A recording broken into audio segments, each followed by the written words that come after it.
നമസ്കാരം. ഇന്ന് നമ്മുടെ അതിഥിയെ എത്തിയിരിക്കുന്നത് ഓൾ കേരള ലവേഴ്സ് കമ്മ്യൂണിറ്റിയുടെ പ്രസിഡന്റായ മിസ്റ്റർ ആറുചാമിയാണ്. നമസ്കാരം സാർ. നമസ്കാരം മോനെ. എല്ലാ പ്രണയദിനത്തിനും കമ്മിറ്റഡ് ആയിട്ടുള്ളവർ പോസ്റ്റ് ചെയ്യുന്ന റീൽസും ഫോട്ടോസും ഒക്കെ കണ്ട് സിംഗിൾ ആയിട്ട് ജീവിക്കുന്ന ഞങ്ങളുടെ മനസമാധാനം തന്നെ നഷ്ടപ്പെട്ടിരിക്കുകയാണ്. ഇതിനെപ്പറ്റി താങ്കൾക്ക് എന്താണ് പറയാനുള്ളത്? എന്താ മോനെ പറയുന്നേ? എല്ലാവരുടെ കയ്യിലും ഇന്ന് phone, laptop, internet, Amazon, Hotstar, Netflix അങ്ങനെ പലതും വന്നിട്ടുണ്ട്. ഇതൊക്കെ പോരെ മോനെ പ്രേമിക്കാൻ? പിന്നെ നിങ്ങൾ എന്തിനാ ഇപ്പോഴും സിംഗിൾ ആയിട്ടിരിക്കുന്നത്? കമ്മിറ്റഡ് ആയിക്കൂടെ? സാറേ, ജോലി ഇല്ലാത്ത ആരും നെറ്റ്ഫ്ലിക്സ് എടുക്കാറില്ല, ബാങ്ക് ലോണുള്ള ആരും ബർഗർ തിന്നാറുമില്ല, അരി ഇല്ലാത്തവന്റെ വീട്ടിൽ ലാപ്ടോപ്പ് ഉണ്ടാവില്ല. 5000 രൂപയ്ക്ക് പട്ടിപ്പണി എടുക്കുന്ന എന്നെയൊക്കെ ആര് പ്രേമിക്കാനാ?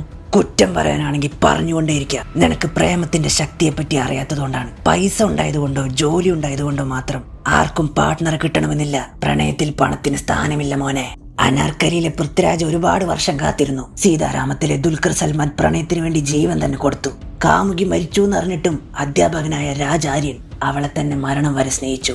സ്നേഹമാണകില സാരമൂഴിയിൽ എന്ന് നീ കേട്ടിട്ടില്ല അല്ലേ? സാറേ, തമിഴ്നാട്ടിൽ വാസു എന്നു പേരുള്ള ഒരു സാധാരണക്കാരനായ ചായ വിൽക്കുന്ന പയ്യൻ ഒരു പെൺകുട്ടിയെ ആത്മാർത്ഥമായിട്ട് സ്നേഹിച്ചു. കിഡ്നി ഇല്ലാന്ന് ആ പെൺകുട്ടി നുണ പറഞ്ഞപ്പോഴേക്കും അവൻ സ്വന്തം കിഡ്നി കൊടുക്കാൻ വേണ്ടി ആംബുലൻസ് ഒക്കെ വിളിച്ചിട്ട് വന്നു. പനി പിടിച്ച് ഈ പെൺകുട്ടി ആശുപത്രി കിടന്നപ്പോ അവളുടെ പനി മാറാൻ വേണ്ടി ഇവൻ ശബരിമലയിൽ പോയി പ്രാർത്ഥിച്ചു. എന്നിട്ടും ആ പെൺകുട്ടി അവനെ കാശില്ല എന്ന് പറഞ്ഞ് തേച്ചിട്ട് പോയി. പണമില്ലാത്തവൻ പിണം എന്ന പഴഞ്ചൊല്ല് നിങ്ങളും കേട്ട് കാണില്ല.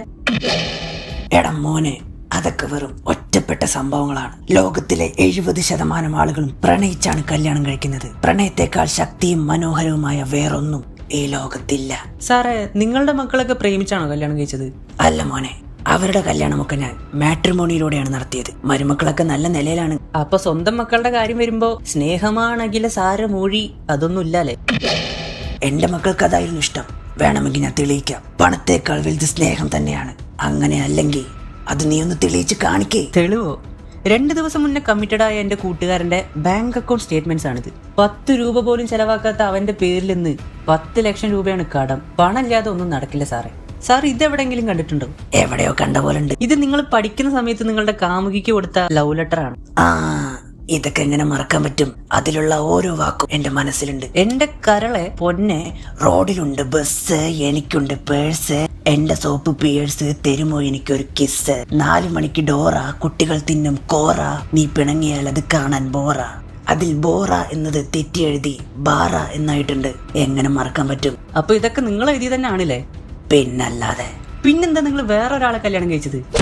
മോനെ, നിനക്ക് പെണ്ണ് കിട്ടാത്തതിന്റെ ദേഷ്യം നീ എന്നോട് തീർക്കുകയാണോ? ശരി, ഇതൊന്ന് കണ്ടു നോക്കൂ. ഗ്രാമവാസികളുടെ മുന്നിൽ വെച്ച് നിന്നെ ഞാൻ സ്വീകരിക്കും. പിന്നെ ആരെയും പേടിക്കാതെ ഒരുമിച്ച് ജീവിച്ചൂടെ മോളെ?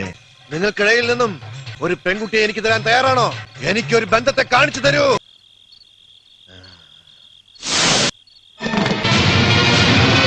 നിനക്ക് ലൈക്കും പൈസയും കിട്ടാൻ ഇത് നീ ആൾക്കാരെ വെച്ച് അഭിനയിപ്പിച്ചതല്ലടാ. നിനക്ക് വ്യൂസ് കിട്ടാൻ വേണ്ടി പ്രേമത്തിന്റെ ശക്തിയെ നീ ചോദ്യം ചെയ്യാൻ നിൽക്കരുത്. അപ്പോ ഇതിനെപ്പറ്റി എന്തു പറയുന്നു? ഹേ, ക്യാമറ ഓഫ് ചെയ്യ്. കൊന്നുകളയും ഞാൻ പോട്ടെ, എനിക്ക് വേറൊരു പരിപാടി ഉണ്ട്. സാറ് 2-3 ചോദ്യങ്ങളോട് ചോദിക്കാനുണ്ട്. നമ്മുടെ സബ്സ്ക്രൈബേഴ്സ് ഒക്കെ ഈ പരിപാടി കണ്ടുകൊണ്ടിരിക്കുകയാണ്. പ്ലീസ് ഒന്നിരിക്കൂ. കടയിൽ നിന്ന് അരി വാങ്ങിക്കുമ്പോൾ അതിൽ 1-2 കല്ല് കാണും എന്ന് വെച്ച് എല്ലാ മനുഷ്യരും ഒരുപോലെയാണെന്ന് വിചാരിക്കരുത്. സത്യം പറ, നിന്നെ ആരാടാ തേച്ചത്? എന്തായാലും നിങ്ങളെ തേച്ച പെണ്ണല്ല. എന്തറിഞ്ഞിട്ടാടാ നീ ചലക്കണത്? നീയൊക്കെ ഏതെങ്കിലും പെൺകുട്ടിയെ ഇന്നേ വരെ പ്രപ്പോസ് ചെയ്തിട്ടുണ്ടോ? ഒരു പെൺകുട്ടിയുടെ മുഖത്ത് നോക്കി ഐ ലവ് യു എന്ന് പറയാൻ നിനക്ക് ധൈര്യമുണ്ടോടാ ചെക്ക? ഒരു പ്രേമത്തിൽ എത്ര പിണക്കങ്ങൾ, എത്ര ഇണക്കങ്ങൾ, എത്ര സന്തോഷം, എത്ര വെറുപ്പ്, എത്ര വെറുപ്പിക്കൽ, എത്ര പ്ലാനിങ്, എത്ര പേന, എത്ര മഷി, എത്ര ദിവസങ്ങൾ, എത്ര നെറ്റ്, എത്ര തെറ്റ്, എത്ര ചളി, എത്ര ചാർജ്, എത്ര ഇമോജി, എത്ര എത്ര അതൊക്കെ പ്രേമിക്കുന്നവർക്ക് മാത്രമേ അറിയൂ. അങ്ങനെ നീ പറയുന്ന പൊട്ടത്തരങ്ങളൊക്കെ ഒറ്റയടിക്ക് സമ്മതിച്ചു തരാൻ എനിക്ക് പറ്റില്ലടാ. ശ്വാസം വിടാതെ കുറച്ച് ഡയലോഗ് അങ്ങോട്ട് പറഞ്ഞ ആളുകളൊക്കെ കൈയടിക്കാൻ ഇത് സിനിമാ തിയേറ്റർ അല്ല സാർ. പ്രേമിക്കാതെ ജീവിക്കാൻ പറ്റില്ല എന്ന് ഞാൻ പറയുന്നു. നിനക്കത് മനസ്സിലാകുന്നില്ല. ഒരു ദിവസം നീ ആരെങ്കിലും പ്രേമിച്ചു നോക്ക്. അപ്പൊ നിനക്ക് മനസ്സിലാവും. നീ ഒരാണാണെങ്കിൽ ഒരു പെണ്ണിനെ പ്രേമിച്ച് കാണിക്ക്. എനിക്ക് സമാധാനമാണ് വലുത്. കണ്ടോ, ഇതാണ് പഴമക്കാര് പറയുന്നത്, അറിയാത്ത പിള്ള ചൊറിയുമ്പോൾ അറിയും. സാറേ, നിങ്ങളെപ്പോലെ ഒരാളെ സ്നേഹിച്ച് പറ്റിക്കാനൊന്നും എനിക്ക് കഴിയില്ല. ആണായാലും പെണ്ണായാലും പരസ്പരമുള്ള പോരായ്മകളൊക്കെ മനസ്സിലാക്കി എന്തു പ്രശ്നം വന്നാലും ഒരുമിച്ച് നേരിട്ട് ജീവിക്കുന്നതിനെയാണ് എന്നെ സംബന്ധിച്ച് യഥാർത്ഥ പ്രണയം. സിംഗിളായിട്ട് ചത്താലും എനിക്ക് കഷായം കുടിച്ച് ചാവാൻ വയ്യ. അങ്ങനെ ഓരോന്ന് പറഞ്ഞ് ഒഴിഞ്ഞു മാറില്ല മോനെ. നീ പറഞ്ഞ പോലത്തെ ലവ് സ്റ്റോറിയൊക്കെ സിനിമയിലെ കാണാൻ പറ്റൂ.